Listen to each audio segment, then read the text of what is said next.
सभी लोगों को जय माता दी। आइए जानते हैं शरद पूर्णिमा का महत्व और इस दिन किए जाने वाले कुछ महत्वपूर्ण उपाय जो आपके धन आगमन के मार्ग या फिर जीवन में आने वाली बहुत सारी परेशानियों को किस प्रकार से दूर करेंगे। तो सबसे पहले जानते हैं शरद पूर्णिमा का महत्व क्या है। शरद पूर्णिमा इसको इसीलिए कहा जाता है क्योंकि इस समय सुबह और सायंकाल को रात्रि के समय सर्दी का एहसास होने लगता है। चौमासे यानी भगवान विष्णु जिसमें सो रहे होते हैं, वह समय अपने अब अंतिम चरण में जाने वाला है।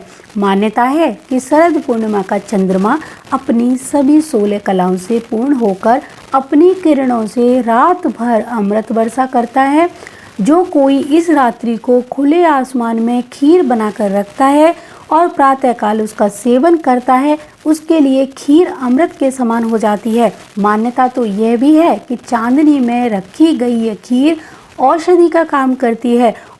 आयुर्वेद के अनुसार पूर्णिमा की रात में चंद्रमा की चांदनी सभी मनुष्यों के लिए अत्यंत लाभकारी रहती है।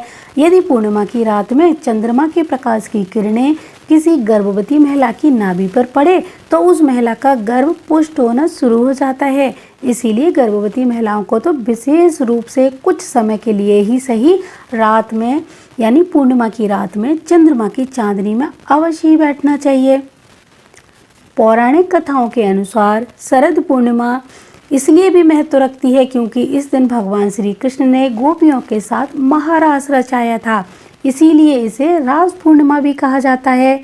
माँ लक्ष्मी की कृपा से भी शरद पूर्णिमा का त्योहार जुड़ा हुआ है। मान्यता है कि माता लक्ष्मी इस रात्रि भ्रमण पर होती हैं और जो उन्हें जागरण करते हुए मिलते हैं उन पर अपनी कृपा बरसाती हैं। पूर्णिमा के दिन चंद्रमा अपने पूर्ण आकार में होता है और यह दिन माँ लक्ष्मी को भी अत्यंत प्रिय होता है। तो पूर्णिमा के दिन ये खास उपाय आपको जरूर करने चाहिए, इससे आपका भाग्य उदय होने लगेगा। चंद्रमा माँ का सूचक होता है और मन का भी कारक होता है। चंद्रमा कर्क राशि का भी स्वामी है। जब चंद्रमा खराब होने लगता है तो स्मरण शक्ति में कमी आ जाती है। मानसिक तनाव, मन में घबराहट, मन में तरह तरह की शंका बनी रहती है। व्यक्ति के मन में आत्महत्या करने के विचार भी बार बार आते हैं। चंद्रमा जैसे जैसे कृष्ण पक्ष में छोटा व शुक्ल पक्ष में पूर्ण होता है वैसे वैसे मनुष्य के मन के भाव पर भी इसका असर पड़ता है।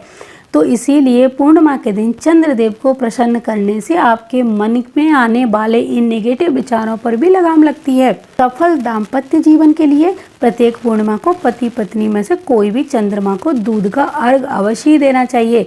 दोनों एक साथ भी दे सकते हैं। इससे आपके जीवन में यानी दाम्पत्य जीवन में मधुरता बनी रहती है। जल में थोड़ा सा कच्चा दूध मिलाकर चंद्रमा को अर्घ देना चाहिए। अर्घ देते समय आपको इस बात का हमेशा ध्यान रखना चाहिए कि अर्घ हमेशा बाल चंद्र को ही दिया जाता है, यानी जब चंद्रमा लाल रंग का हो उस समय अर्घ देने का बहुत ही महत्व होता है। शरद पूर्णिमा के दिन भगवान शंकर को भी जल में दूध, शहद, काले तिल और चावल मिलाकर अभिषेक करने से आरोग्य की प्राप्ति होती है। यह उपाय हर पूर्णिमा को भी जरूर करना चाहिए। शरद पूर्णिमा के दिन के और उपाय सुनिए। यदि कोई भी जातक मानसिक तनाव या मानसिक परेशानी में हो तो प्रत्येक पूर्णिमा के दिन अपने हाथ से खीर बनाकर गरीब बच्चों को या लोगों को खिलाने से जातक की मानसिक तनाव या परेशानी दूर होती है। जो भी इंसान धन संबंधी परेशानियों से जूझ रहा हो उसे पूर्णिमा के दिन चंद्रोदय होने पर कच्चे दूध में चीनी और चावल मिलाकर अर्घ देना चाहिए। अर्घ देते समय आपको ओम ऐं क्लीं सोमाय नमः इस मंत्र का जाप करना चाहिए। ऐसा करने से आर्थिक परेशानियां धीरे धीरे कम होने लगती हैं। प्रत्येक पूर्णिमा के दिन चंद्रमा के उदय होने से पहले आपको साबूदाने या फिर चावल की खीर बनाकर माँ लक्ष्मी जी का भोग लगाना चाहिए और उस भोग को प्रसाद स्वरूप सभी को बांटना चाहिए। ऐसे करने से धन आगमन के मार्ग खुलते हैं और बाद में चंद्रदेव को अर्घ देकर ये प्रसाद खुद भी ग्रहण करना चाहिए। शास्त्रों के अनुसार प्रत्येक पूर्णिमा के दिन सुबह सुबह पीपल वृक्ष पर माँ लक्ष्मी जी का आगमन होता है। इसीलिए यदि आप सुख समृद्धि की इच्छा रखते हैं तो इस दिन सुबह नित्य कर्मों से निवृत्त होकर पीपल के पेड़ के नीचे माँ लक्ष्मी जी का पूजन करें और लक्ष्मी जी को घर पर निवास करने के लिए आमंत्रित करें। इससे लक्ष्मी जी की कृपा सदा आप पर बनी रहती है। पूर्णिमा या पूनम के दिन चंद्रमा अपने पूर्ण आकार में होता है। शास्त्रों के अनुसार इस दिन चंद्रमा का विशेष प्रभाव होता है। साथ ही यह दिन माता लक्ष्मी को भी विशेष प्रिय होता है। तो पूर्णिमा के दिन जो भी आप उपाय करेंगे, इन उपायों से आपके एक नहीं दो लाभ होंगे। पहला लाभ ये होगा कि माँ लक्ष्मी और नारायण की कृपा आपको प्राप्त होगी।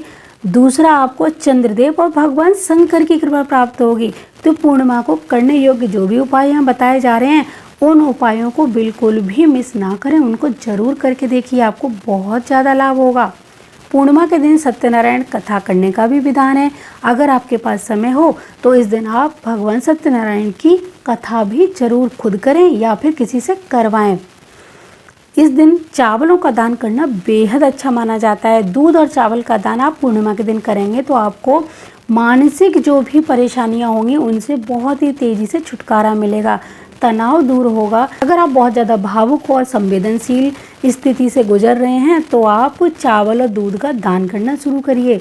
इससे आपको बहुत ही तेज़ी से लाभ भी मिलेगा और इसके सकारात्मक प्रभाव भी देखने को मिलेंगे। आपको एक उपाय शरद पूर्णिमा के दिन जरूर करना चाहिए। ये उपाय है, 1 गिलास पीने के पानी में 1 चांदी का सिक्का, 2 तुलसी के पत्ते डालकर चंद्रमा की रोशनी में रख दें। पानी के बर्तन को बारीक कपड़े से ढक दें और अगले दिन सभी लोग इस जल को ग्रहण करें। स्वास्थ्य में बहुत ही ज़्यादा लाभ होगा। पानी किसी बड़े बर्तन में रख सकते हैं। 1 गिलास में ना रखकर आप किसी बड़े खुले जैसे भगोना या फिर परात जैसा कोई चौड़ा बर्तन लेकर उसमें रखेंगे तो इस पर बहुत ज़्यादा चंद्रमा की रोशनी पड़ेगी और जितनी इस पर चंद्रमा की रोशनी पड़ेगी उतना ही ये जल स्वास्थ्यवर्धक साबित होगा। शरद पूर्णिमा के दिन किए जाने वाले महा उपायों में से एक उपाय ये भी है कि घर के वास्तु दोष दूर करना चाहते हो तो एक बड़ी सी बाल्टी में पानी भरकर उसमें 1 टुकड़ा फिटकरी डालकर चंद्रमा की रोशनी में रात भर रखा रहने दें।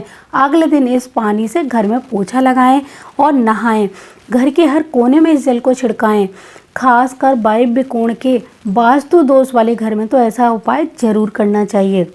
चंद्रमा की पूजा करते समय हमेशा ध्यान रखें, जब चंद्रमा बाल रूप में हो तभी जल अर्पित करना चाहिए। बाल चंद्र मतलब लाल रंग का चंद्रमा। ऐसे ही सूर्य को भी जल बाल रूप में ही देने का फायदा है। बाद में जल अर्पित करने से कोई अधिक लाभ नहीं मिलता है। इसलिए अगर आप सूर्य चंद्रमा के लाभ पाना चाहते हैं तो बाल रूप के चंद्र और सूर्य को जल देने की कोशिश करें। अब शरद पूर्णिमा का एक उपाय और सुनिए। शरद पूर्णिमा की रात आपको चंद्रमा की रोशनी में घी, सूखा नारियल, मिश्री, बादाम, काजू आदि मेवा रखनी है। कम से कम 4 से 5 घंटे तक तो रखें। फिर अगले दिन केवल घी को छोड़कर इन सभी को कूट पीस कर एक साथ मिला लें और सभी को बाद में इसका प्रसाद बांटें। इससे मानसिक शांति प्राप्त होगी। शरद पूर्णिमा की रात को खीर बनाएं तो उसमें भी चीनी के स्थान पर मिश्री का प्रयोग करें तो बहुत ही अच्छा रहेगा। और इसमें कोई भी चांदी की चीज़ आप डाल सकते हो। अगर चांदी का बर्तन है तो ये खीर चांदी के बर्तन में ही रखिए, इससे आपको और ज़्यादा फायदा होगा। चांदी के जब तत्व इस खीर में मिलाए जाएंगे तब चंद्रमा, चांदी, खीर, दूध, चावल जो चंद्रमा संबंधी चीज़ें हैं वो अपना अपना प्रभाव अलग से छोड़ना शुरू कर देंगी। इससे आपकी उस खीर में अधिक औषधीय गुण उत्पन्न होना शुरू हो जाएंगे और अगले दिन इसका प्रसाद आप सबको बांटिए। अपने चांदी की जो भी चीज़ डाली है उसको निकाल के अलग रख लीजिए और इसका सेवन खुद भी करें, सभी लोगों को बांटें। तो जितने सारे मैंने आपको उपाय बताए हैं, मुझे पूरी उम्मीद है ये उपाय आपको ज़रूर पसंद आएंगे और इनमें से कोई ना कोई उपाय आप ज़रूर करेंगे।